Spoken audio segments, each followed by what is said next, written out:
샘터 가족 여러분 안녕하십니까? 샘터지기 김덕겸 목사입니다.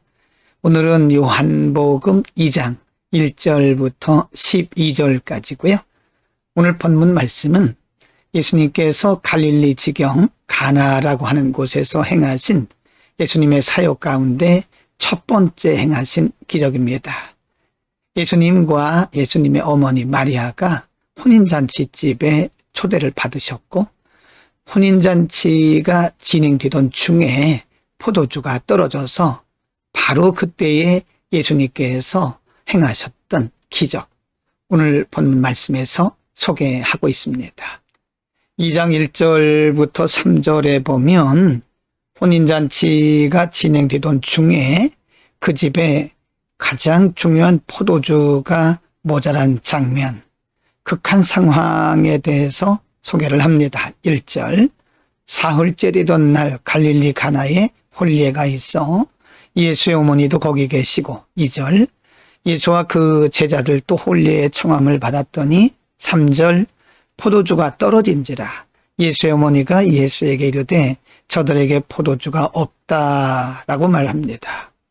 포도주는 그 당시 혼인잔치집에서 매우 중요한 것 중에 하나입니다. 많은 손님들이 와서 지금 혼인잔치를 진행하고 있고 잔치가 진행되던 중에 포도주가 떨어졌다라고 하는 것은 혼주에게 있어서 큰 문제고 극한 상황이 될 수밖에 없습니다. 그런 상황에 대해서 예수님의 어머니 마리아가 상황을 그대로 예수님에게 말씀을 드렸죠. 2장 4절부터 8절에서는요. 포도주가 떨어졌다고 말씀드리는 예수님의 어머니 마리아와 그리고 그 말을 들은 예수님의 반응, 또 예수님의 어머니가 하인들에게 했던 여러 가지 말들, 장면들을 소개를 하고 있습니다. 4절, 예수께서 이르시되 여자여 나와 무슨 상관이 있나이까? 내 때가 아직 이르지 아니하였나이다. 5절, 그의 어머니가 하인들에게 이르되 너희에게 무슨 말씀을 하시든지 그대로 하라 하니라. 6절입니다. 거기에 유대인의 정결 예식을 따라 두세 통 드는 돌 항아리 6이 놓였는지라. 7절, 예수께서 그들에게 이르시되 항아리에 물을 채우라 하신즉 아귀까지 채우니. 8절, 이제는 떠서 연회장에게 갖다 주라 하심에 갖다 주었다라고 기록하고 있는데요. 포도주가 떨어졌다는 말을 들었던 예수님은 곧바로 이제 하인들에게 말을 합니다. 돌 항아리 6이 놓였는데 그 항아리에 물을 채우라고 하는 것입니다. 사실 예수님께서 하인들에게 하셨던 그 말씀은 과학적으로 논리적으로 잘 맞지가 않습니다. 지금 포도주가 떨어졌는데 빈 항아리에 물을 채운다는 것은 의미가 없는 일이죠. 그러나 하인들은 예수님의 어머니 마리아가 그들에게 부탁한 대로 예수님께서 무슨 말씀을 하시든지 그대로 했습니다. 예수님께서 말씀하시는 대로 물을 떠다가 항아리에 채웠더니 예수님께서 말씀하신 대로 항아리에 물을 가득 부었고 그 물을 떠서 연회장에게 갖다 주었습니다. 예수님께서 말씀하신 그대로 하인들은 순종을 한 것이죠. 2장 9절부터 12절에서는요. 예수님의 말씀대로 하인들이 물 떠다가 연회장에게 주는 그런 장면, 그리고 연회장의 반응에 대해서 기록을 하고 있습니다. 9절, 연회장은 물로 된 포도주를 맛보고도 어디서 났는지 알지 못하되 물떠온 하인들은 알더라. 연회장이 신랑을 불러 10절 말하되 사람마다 먼저 좋은 포도주를 내고 취한 후에 낮은 것을 내거늘 그대는 지금까지 좋은 포도주를 두었도다 하니라. 11절, 예수께서 이 첫 표적을 갈릴리 가나에서 행하여 그의 영광을 나타내심에 제자들이 그를 믿으니라. 12절입니다. 그 후에 예수께서 그 어머니와 형제들과 제자들과 함께 가버나움으로 내려가셨으나 거기에 여러 날 계시지는 아니하시니라. 연회장은 하인들이 떠온 물로 된 포도주를 맛보고 아주 놀라는 표정으로 신랑을 불러서 이렇게 말합니다. 사람마다 먼저 좋은 포도주를 내고 손님들이 취한 후에 낮은 것을 내는 것이 보통인데 그대는 어찌해서 이렇게 좋은 포도주를 숨겨두었는가? 라고 신랑에게 질문을 합니다.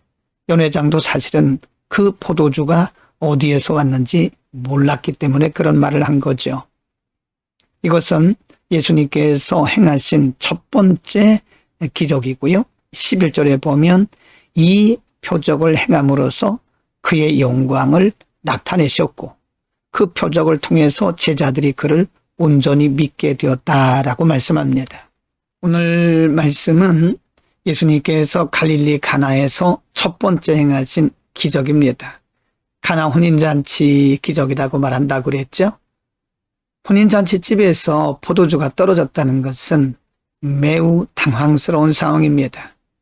그러나 예수님 거기 계셨고 예수님께서 극한 상황 속에서 물이 변해서 포도주가 되게 하시는 물을 가지고 포도주가 되게 하심으로써 그들의 필요를 채워주시는 것을 우리에게 보여주셨는데요. 바로 이것입니다. 오늘 가나의 기적을 통해서 우리에게 가르쳐 주신 영적인 교훈은 우리 인생의 여정 가운데 우리가 예상할 수 없는 여러 가지 문제들, 극한 문제들을 만나게 될 수 있습니다. 그러나 우리의 삶의 현장에 예수님을 모시면 바로 예수님께서 길이시고 예수님께서 해답이시라는 사실을 가르쳐 줍니다. 또 한 가지, 예수님의 어머니 마리아는 하인들에게 이렇게 말합니다. 예수님께서 무슨 말씀을 하시든지 그대로 하라. 그리고 하인들은 물을 떠다 항아리 아구까지 채우라는 예수님의 말씀, 그리고 그 물을 떠다 연회장에게 주라고 말씀하신 예수님의 말씀대로 그대로 순종했습니다. 결과 그들은 예수님의 기적을 목도하게 되었던 것입니다. 순종하는 자들에게 하나님의 기적이 오늘도 나타납니다. 하나님의 말씀을 많이 아는 것, 하나님의 말씀을 많이 읽는 것, 하나님의 말씀을 많이 듣는 것 매우 중요합니다. 그러나 여기에 더해서 하나님의 말씀대로 살고 하나님의 말씀대로 순종할 때에 하나님의 말씀의 능력들을 우리의 삶의 현장에서 경험하게 될 것입니다. 하인들만 그 포도주가 어디서 왔는지 알았던 것처럼 오늘날도 하나님의 말씀에 순종하는 자만 하나님의 능력을 맛보게 될 것입니다. 오늘도 말씀에 순종하고 하나님의 뜻에 순종함으로써 하나님의 놀라운 기적들을 우리의 삶의 현장 가운데서 맛볼 수 있기를 축복합니다. 기도하겠습니다. 거룩하신 아버지, 오늘 포도주가 떨어지는 잔치집에서 예수님께서 물이 변하여 포도주가 되게 하셨던 것처럼 우리의 인생 여정 가운데 우리 주님 모시면 우리는 어떤 문제도 해결받을 수 있는 것을 믿습니다. 하인들은 예수님께서 말씀하신 대로 순종함으로써 예수님의 능력을 경험했듯이 우리도 하나님의 말씀에 순종하고 하나님의 뜻에 순종해서 우리의 삶의 현장 가운데서 역사하시는 하나님을 목도하고 경험하게 하옵소서. 예수 그리스도의 이름으로 기도드립니다. 아멘.